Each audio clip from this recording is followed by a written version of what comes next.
ব্যাংককে অনুষ্ঠিত বঙ্গোপসাগরীয় দেশগুলোর আঞ্চলিক সহযোগিতা জোট বিমস্টেকের শীর্ষ সম্মেলনে ব্যস্ত সময় পার করছেন প্রধান উপদেষ্টা ড. মোহাম্মদ ইউনূস। বিমস্টেক সম্মেলনের ফাঁকে দ্বিপক্ষীয় বৈঠকে বসেন বাংলাদেশের প্রধান উপদেষ্টা ড. মোহাম্মদ ইউনূস ও ভারতের প্রধানমন্ত্রী নরেন্দ্র মোদি। আধা ঘণ্টারও বেশি সময় ধরে তারা পারস্পরিক স্বার্থ সংশ্লিষ্ট একাধিক ইস্যুতে কথা বলেন।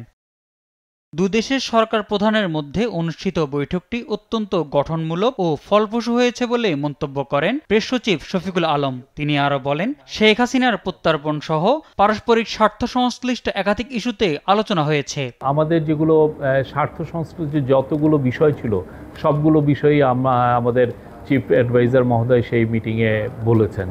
যেমন শেখ হাসিনার প্রত্যর্পণ বিষয়ে কথা হয়েছে, শেখ হাসিনা যে ওইখানে বসে অনেক ধরনের ইনসেন্ডিয়ারি কমেন্ট করছেন সেগুলোর বিষয়ে কথা হচ্ছে। তারপরে বর্ডার কিলিং নিয়ে কথা হয়েছে। আমাদের দুই দেশের মধ্যে যে গাঞ্জেস ওয়াটার ট্রিটিটা আপনি জানেন যে নতুন করে এটার এক্সপায়ার হয়েছে, নতুন করে ট্রিটিটা হওয়ার আবার কথা হচ্ছে, এবং তিস্তা ওয়াটার, এগুলো সবগুলো নিয়েই কথাবার্তা হয়েছে। আমি বলবো যে মিটিংটা খুবই কনস্ট্রাকটিভ, প্রোডাক্টিভ এবং ফ্রুটফুল হয়েছে। পরে এক সংবাদ সম্মেলনে কথা বলেন ভারতের পররাষ্ট্র সচিব বিক্রম মিশ্রি। বৈঠকে উঠে আসা দুদেশের সম্পর্ক, গণতন্ত্র, সংখ্যালঘু নিরাপত্তা ও সীমান্ত নিরাপত্তা নিয়ে ভারতের প্রত্যাশার বিষয়গুলো তুলে ধরেন তিনি।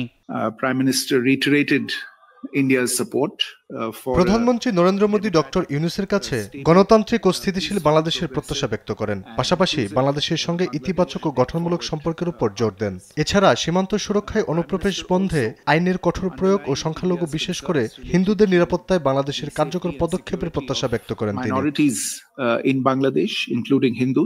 বৈঠক শেষে নরেন্দ্র মোদীকে একটি আলোকচিত্র উপহার দেন ডক্টর ইউনূস। আলোকচিত্রে দেখা যায় 2015 সালে মুম্বাইয়ে অনুষ্ঠিত ভারতীয় বিজ্ঞান কংগ্রেসে দেশটির প্রধানমন্ত্রী নরেন্দ্র মোদী ড. মোহাম্মদ ইউনূসকে স্বর্ণপদক প্রদান করছেন। মোহাম্মদ সাকিব, দেশ টিভি।